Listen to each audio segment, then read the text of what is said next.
예, 명태균 진상조사단 단장 서영교입니다.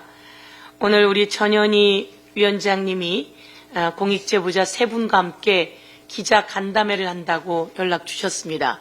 그래서 저희 명태균 진상조사단에서 우리 송재봉 본부장님, 그리고 염태영 본부장님, 그리고 법률 쪽을 담당하고 계시는 우리 이성윤 의원님, 그리고 공천 개입 부분을 담당하는 이현희 의원님, 이렇게 네 분 함께 왔습니다. 그래서 저희들 말씀드립니다. 전현희 의원님 참 잘하셨습니다. 참 잘하셨습니다. 서영교 의원님도 정말 잘하셨습니다. 예, 참 잘하셨고 대한민국의 1호 공익제보자 전현희 아니었습니까? 윤석열 정권에서 국무회의에 오지 말라고 전현희 의원을 탈탈 털어서 어떻게든 기소하고 법정에 세우려고 했으나 끝내 윤석열이 졌습니다. 그 힘으로 잘못된 것을 바로잡는 일들을 했고, 사실 대한민국 국민이 보면서 함께하고 아파하고 힘들어했지만 온몸에 전율을 느낄 정도로 전현희 의원이 강하게 이겨내 주었습니다. 그 뒤를 이은 분들이 강혜경, 김태열, 그리고 신용한 세 분 아닙니까? 깜짝 놀랐습니다. 김태열 소장님은 저희가 따로 만나서 간담회도 여러 번 거쳤지만 마스크를 벗지 못했습니다. 그리고 강혜경 씨와 김태열 소장님한테 아니 이렇게 무섭고 힘든 일을 어떻게 할 수 있습니까? 라고 물었을 때 또 덮고 가면 되지만 이건 아니다. 그리고 그것을 다 자기네들에게 뒤집어 씌우는 그것은 아니다. 그래서 시작하게 되셨다고 하셨습니다. 강혜경 씨에겐 제가 명태균 진상조사단을 하면서도 그리고 법사위에 처음 오셨었습니다. 저희들 얼마나 무서울까 걱정 참 많이 했습니다. 그런데 세상을 바꿨습니다.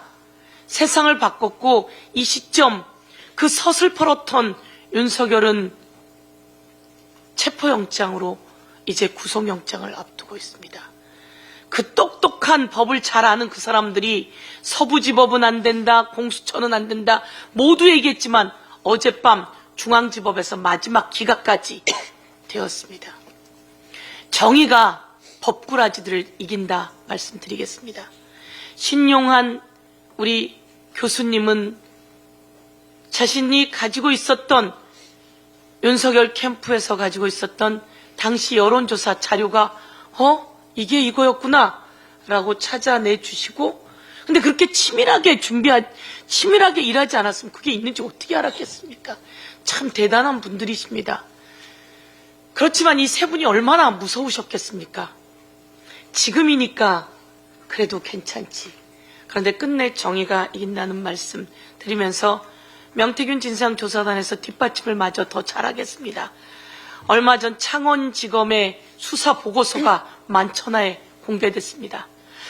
안진뱅이 주술사 장님 무사의 이야기를 이성윤 의원님이 법사에서 처음 물었고 그 얘기가 맞다고 얘기했던 사람이 강혜경 씨였습니다. 끝내는 안진뱅이 주술사가 맞았고 장님 무사가 맞았고 근데 그 뒤에 명태균 씨가 계속 내용을 제공하고 있었던 겁니다. 윤석열 대통령이 이야기했습니다. 나는 여론조사 이런 거 받아본 적이 없어요. 그 많은 사람이 나한테 조언했는데 근데 강혜경 씨가 얘기했습니다. 아닙니다. 수십 번의 여론조사를 했고 그 여론조사는 윤석열 대통령과 김건희 여사가 돈 줘야 되는 겁니다. 그래서 그 돈 받으러 간 겁니다. 근데 돈은 안 받아오고 김영선 공천을 받아왔습니다. 라고 이야기했는데 그게 수사보고서에 다 나왔습니다. 다 맞았습니다. 김태열 소장님이 이야기한 게 다 맞았습니다. 그런데 여기서 중요한 것은 윤석열, 김건희 두 사람을 소환하지 않았던 창원지검. 그런데 이제 철저히 수사해야 합니다. 이 내용이 터질 것이 두려웠을까요? 윤석열 대통령이 비상계엄을 선포하고 내란 책동까지 벌이면서 폭주를 했습니다. 세상을 바꾼 가장 그 중심에는 강혜경, 김태열, 신용환이 있었고 그들을 공익제보로 세상에 보호하기 위한 우리 더불어민주당이 있었고 여기에 함께해준 우리 젊은 변호사님들이 있었다 말씀드리면서 감사하다는 말씀드리고 세상 이제 다시 바꿔나가고 제자리로 만들어갔으면 좋겠습니다. 감사합니다.